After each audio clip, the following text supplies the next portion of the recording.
Viewers welcome to metro style. வீடியோக்குள்ள போறதுக்கு முன்னாடி மெட்ரா ஸ்டைலை சப்ஸ்கிரைப் பண்ணாதவங்க சப்ஸ்கிரைப் பண்ணிட்டு கொஞ்சம் சப்போர்ட் பண்ணுங்க. வாங்க வீடியோக்குள்ள போகலாம். சூரியகலா தேவையில்லாம ரேவதி கிட்ட போய் பேசிட்டு இருக்காங்க. எனக்கு ஆன்ட்டி மேல ரொம்ப பாசமும் அன்பும் ரொம்பவே அதிகமா இருக்கு. அதுக்கு ரேவதி கேக்குறாங்க சிரிச்சுக்கிட்டே, முதல்ல அவங்களுக்கும் உனக்கும் என்ன சம்பந்தம் இருக்கு? நீங்க அவங்கள ஆன்ட்டி சொல்ற முறை பெருசா இல்ல மகன்னு சொல்ற முறை பெருசான்னு கேட்டுட்டு இருக்காங்க. கொஞ்சமாவது யோசிச்சு பாரு, நீங்க எல்லாமே அவங்க டீம், அதனால நீங்க அவங்களுக்கு ஆதரவா தான் பேசுவீங்க. நீங்க எல்லாருமே அவருக்கு ஆதரவா தான் பேசுவீங்க.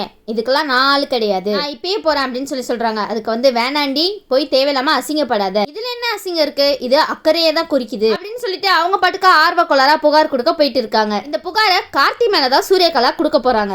நான் ஒருத்தர் மேல புகார் கொடுக்கணும், எங்க ஆன்ட்டியை காணா அப்படின்னு சொல்லிட்டு இருக்காங்க.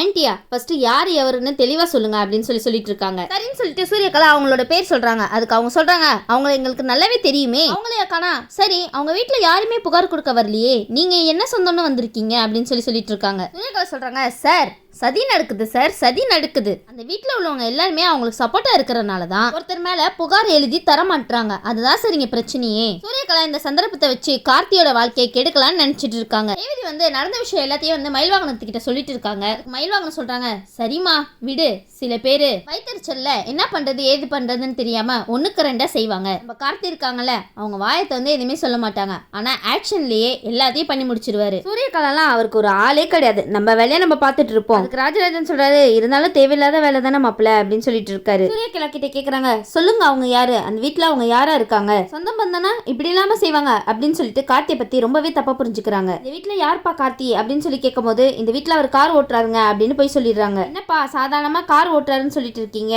அந்த வீட்டுக்கும் இவங்களுக்கு என்ன சம்பந்தம்? கேள்விப்பட்டதெல்லாம் என்ன ஏதுன்னு எனக்கு தெரியலையே, இந்த ஊருக்கு நான் இப்பதான் அதிகாரியா வந்திருக்கேன். சரி சார், விசாரிக்க நீங்க வாங்க சார், அவங்க பெரிய கை சார் அப்படின்னு சொல்லிட்டு இருக்காங்க. சூரியகலா கிட்ட சொல்லிட்டு இருக்காங்க, சரி இப்ப நம்ம அவங்கள முதல்ல வீட்டுல தான் விசாரிக்கணும் அப்படின்னு சொல்லிட்டு இருக்கும்போது, ஐயோ வீட்டுல விசாரிச்சா நம்மள உண்டில்லான்னு ஆக்கிடுவாங்களே அப்படின்னு சூரியகலா நினைச்சிட்டு இருக்காங்க. அப்ப எதுக்கு சூரியகலா உங்களுக்கு தேவையில்லாத வேலை? சூரியகலா கிட்ட நம்ம வீட்டுக்கு தான் போய் ஆகணும், வாமா நீ தானே எழுதி கொடுத்துருக்க, அப்ப நம்ம உங்க வீட்டுல தான் போய் ஃபர்ஸ்ட் விசாரிக்கணும் அப்படின்னு சொல்லிட்டு கூட்டிட்டு போறாங்க. சூரியகலாவை வீட்டுக்கு இந்த மாதிரி சூரியகலா கம்ப்ளைண்ட் கொடுத்துருக்காங்க, அதனால விசாரிக்கலான்னு வந்திருக்கேன் அப்படின்னு சொல்லிட்டு வராங்க. மயில்வாகனம் கேக்குறாங்க, வாங்க சார் உங்களுக்குலாம் வேற வேலையே இல்லையா, இவ்வளவு கடமையா இருக்கீங்க, ஆனா யார் சொன்னா வரணும்னு நீங்க யோசிக்காம போயிட்டீங்களே, இவங்க பேச்சு கேட்டுட்டா நீங்க விசாரிக்க வந்திருக்கீங்க அப்படின்னு சொல்லும் போது அந்த அதிகாரி என்ன நீங்க இப்படி எல்லாம் பேசிட்டு இருக்கீங்க, என்கிட்ட கம்ப்ளைண்ட் வந்திருக்கு, அந்த கம்ப்ளைண்ட் படி நான் மூவ் பண்ணியே ஆகணும், அது என்னோட டியூட்டி, நீங்க இந்த அளவு பேசிட்டு இருக்கீங்களே அப்படின்னு கேட்கும்போது, அதுக்கு சூரியகலா உடனே சும்மா இருக்காம, நான் தான் சொன்னேனே சார் உங்ககிட்ட, இவங்க எல்லாருமே ஒரே இடத்துல தான் இருக்காங்க, ஆனா அந்த ஒரே ஆளுக்கு மட்டும் தான் சப்போர்ட் பண்ணுவாங்க, ஈஸ்வரி அம்மா இருக்கிறது இவங்களுக்கே பிடிக்கல போல, அதனாலதான் இவங்க எல்லாம் இப்படி யோசிச்சுட்டு இருக்காங்க அப்படின்னு சொன்ன உடனே சூரியகலாவை அடிக்கிறதுக்காக கை வாங்குறாங்க. உடனே எது பேசாம அந்த இடத்துல மயில்வாகனம் நிக்கிறாங்க. சார் இப்படி எல்லாம் பண்ணாதீங்க சார் அப்படின்னு சொல்லிட்டு இருக்கும்போது, சார் அவதான் சின்ன பிள்ளை தனமா காமெடி பண்ணிட்டு இருக்கானா, கொஞ்சமாவது நீங்க யோசிச்சு பார்க்கலாம்ல, ஃபர்ஸ்ட் என்ன நடந்திருக்கு, இங்க என்ன நடக்குது, யாரோ இந்த வீட்டுல டிரைவர் அவர் தான் இந்த வீட்டுல நடந்த எல்லா விஷயத்துக்குமே காரணம் அப்படின்னு சொல்லியிருக்காங்க அப்படின்னு சொல்ல, ராஜராஜன் சொல்றாங்க, அவர் ஒன்னும் டிரைவர் கிடையாது சார், டிரைவர்னு சொல்லி வச்சிருக்காளா, அவர் எங்க வீட்டு மாப்பிள்ளை சார் அப்படின்னு சொல்லிட்டு இருக்காங்க. சரி இவ எதுக்காக எங்க வீட்டுக்கு வந்திருக்காங்கன்னு சொல்லுங்க பாப்போம், இவளுக்கு எங்க வீட்டுக்கு என்ன சம்பந்தம், அதை முதல்ல சொல்லுங்க பாப்போம் அப்படின்னு சொல்லிட்டு இருக்காரு. அச்சச்சோ இந்த இடத்துல என்னடா இந்த கேள்வி என்கிட்ட திரும்பிடுச்சே அப்படின்னு சூரியகலா சொல்லிட்டு இருக்காங்க. ராஜராஜன் சொல்றாரு, இந்த கேள்விக்கு அவ இன்னைக்கு பதில் சொல்லி ஆகணும் சார் அப்படின்னு சொல்லிட்டு இருக்காங்க. ஐயோ ரேவதிக்கு தான் எங்க அண்ணனை கல்யாணம் பண்ணி வைக்கலான்னு வந்திருக்கோன்னு எப்படி சொல்ல முடியும் அப்படின்னு சொல்லிட்டு இருக்கும் போது, சொல்லுமா அதான் கேக்குறாங்கல்ல, இவ்வளவு நேரம் ரொம்ப வாய் பேசிட்டு இருந்த, இப்ப என்ன எதுவுமே பேசாம அமைதியா இருக்க, சொல்லுமா அப்படின்னு சொல்லிட்டு இருக்காங்க. சொல்லுங்க சூரியகலா, தைரியமா போய் கூட்டிட்டு வந்தீங்க, இப்ப என்ன அமைதியா இருக்கீங்க, சொல்லுமா, ரொம்ப விசுவாசமா போய் கம்ப்ளைண்ட் பண்ணிட்டு வந்திருக்கல, நீ யாருன்னு கொஞ்சம் சொல்லுமா. அதுக்கு சொல்றாங்க, சார் இவ வாயை திறந்து எதுவுமே சொல்ல மாட்டா, நானே சொல்றேன், உங்க மேல நம்பிக்கை வச்சுட்டு அவசரப்பட்டு இங்க வந்துட்டணும் அப்படின்னு சொல்லிட்டு சூரியகலாவை மறைக்கிறாங்க. என் பொண்ணுக்கு எல்லாமே மறந்துடுச்சு சார், அதனால இவங்க இந்த மாதிரி திட்டம் போட்டு என் பொண்ணை இப்படி பண்ணிட்டு இருக்காங்க சார், இந்த வீட்டு மாப்பிள்ளை சார், இவங்க இந்த வீட்டுக்கு இந்த மாதிரி எல்லாம் கலாட்டா பண்ணிட்டு இருக்காங்க சார் அப்படின்னு சொல்ல, அதுக்கு அந்த அதிகாரி சொல்றாங்க, சே இவ்வளவு நேரம் என் டைமை வேஸ்ட் பண்ணிருக்கேமா, நீனு இந்த மாதிரி விஷயம் எல்லாம் பண்ணிட்டு இருக்கியா அப்படின்னு கேட்க, அதுக்கு ராஜராஜனும் மயில்வாகனமும் சொல்ல, இந்த விஷயம் என்னால எதுவுமே சொல்ல முடியல சார், நீங்களே இதுக்கு முடிவு சொல்லுங்க அப்படின்னு சொல்றாங்க. சூரியகலா சொல்றாங்க, சார் இல்ல சார் எனக்கு இன்னொரு தடவை வாய்ப்பு கொடுங்க, நான் நிரூபிச்சு காமிக்கிறேன் அப்படின்னு சொல்றாங்க.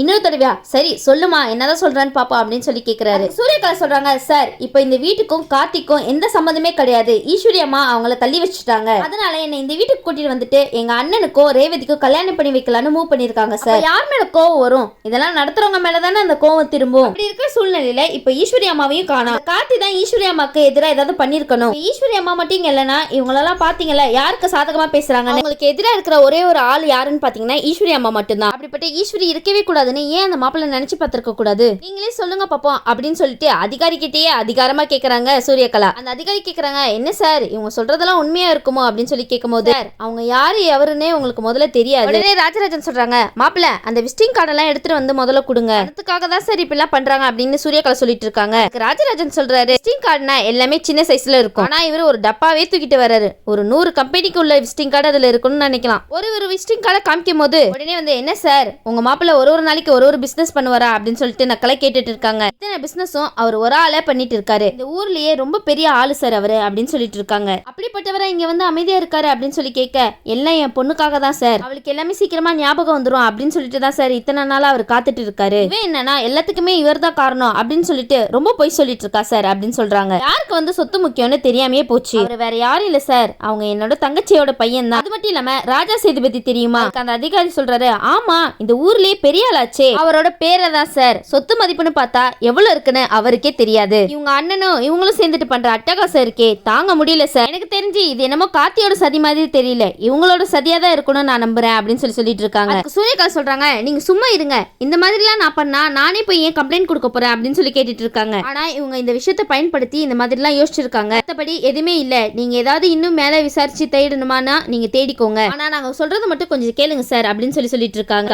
அப்படிலாம் என்னால கேட்க முடியாது, ஃபர்ஸ்ட் நாங்க எல்லாரையும் வந்து விசாரிக்கிறோம், இவங்க வேற இந்த மாதிரி விஷயம் சொல்லிருக்காங்க, அதனால கார்த்தியை ஃபர்ஸ்ட் வச்சு விசாரிக்கிறேன் அப்படின்னு சொல்லி அந்த அதிகாரி சொல்லிட்டு இருக்காங்க. அதுக்கு வந்து ராஜராஜன் சொல்றாரு, தாராளமா விசாரிங்க சார், அவர் வந்து ஒன்னும் ஓடி ஒளிகிற ஆளு கிடையாது, எல்லாத்தையுமே தைரியமா எதிர்க்கிற ஆளு சார், தேடி வந்து முன்னாடி வந்து நிக்கிறவரு, அதனால கவலை இல்ல சார், நீங்க ஒரு வேலை செய்யறதுக்கு முன்னாடி நினைக்கிறதுக்கு முன்னாடி அவர் எல்லா வேலையுமே செஞ்சிடுவாரு, அவர் ஏற்கனவே ஈஸ்வரி எங்க இருக்காங்கன்னு கண்டுபிடிக்க போயிட்டாரு அப்படின்னு சொல்லிட்டு வீட்டுல உள்ளவங்க எல்லாம் சொல்லிட்டு இருக்காங்க அந்த இடத்துல. உடனே இந்த விஷயம் எல்லாத்தையுமே வந்து கார்த்திக்கு தெரியப்படுத்துறாங்க. சொல்லி முடிச்சதுக்கு அப்புறம் உங்க போன் நம்பர் என்ன, அவங்க பேர் சொல்லி முடிச்சதுக்கு அப்புறம் ஒரு பெரிய அதிகாரி அவங்களுக்கு போன் அடிக்கிறாங்க. அந்த அதிகாரிக்கு அவங்க கால் பண்ணிட்டு, என்னப்பா நீ வந்து இவரை விசாரிக்கணும்னு சொன்னியாமே, அதுக்கு வந்து அந்த அதிகாரி சொல்றாங்க, சார் அப்படியெல்லாம் இல்ல சார். அந்த பெரிய அதிகாரி சொல்றாங்க, அவங்கள பெரிய ஆளு சார், நீங்க அதை தயவு செஞ்சு புரிஞ்சுக்கோங்க, இல்லனா என்ன ஆகும் தெரியுமா அப்படின்னு கார்த்தியோட பின்பலத்தை சொல்லிட்டு இருக்காங்க. இது எல்லாத்தையும் கேட்ட உடனே அந்த அதிகாரி ரொம்ப அமைதியாயிட்டாரு. சூரியகலா மேல ரொம்பவே கோபமா இருக்காங்க. தேவையில்லாம அந்த பக்கம் வர வேண்டிய வேலை வச்சுக்காத, நீ வந்து தேவையில்லாம தப்பு பண்ணிட்டு எங்களை மாட்டி விடுறதுக்கு நாங்க ஆள் கிடையாது அப்படின்னு சொல்லிட்டு இருக்காங்க எல்லாருமே. சூரியகலாவை போட்டு கச்சாபுச்சான்னு எல்லாரும் திட்டிட்டு இருக்காங்கப்பா. ரொம்ப சந்தோஷமா இருக்கு இதை பார்க்கும்போது. சூரியகலா நீங்க என்னதான் ட்ரை பண்ணாலும் கார்த்தியை அசைச்சு பார்க்கவே முடியாது, ஆனா நீங்க தான் தேவையில்லாம எல்லாமே ட்ரை பண்ணிட்டு லாஸ்ட்ல ஒன்னும் இல்லாம ஆயிடுறீங்க. அதுக்கு எதுக்கு ட்ரை பண்ணிட்டுலாம், நீங்களும் எல்லாரும் மாதிரி அமைதியா இருந்துட்டு கார்த்தி என்ன பண்றாருன்னு மட்டும் பார்த்துட்டு இருங்க. அடுத்த எபிசோட்ல என்ன நடக்குதுன்னு வெயிட் பண்ணி பார்க்கலாம். இந்த வீடியோ உங்களுக்கு பிடிச்சிருந்துச்சுன்னா மறக்காம லைக் பண்ணுங்க, ஷேர் பண்ணுங்க, மெட்ரஸ் ஸ்டைல சப்ஸ்கிரைப் பண்ணிடுங்க. Thank you viewers.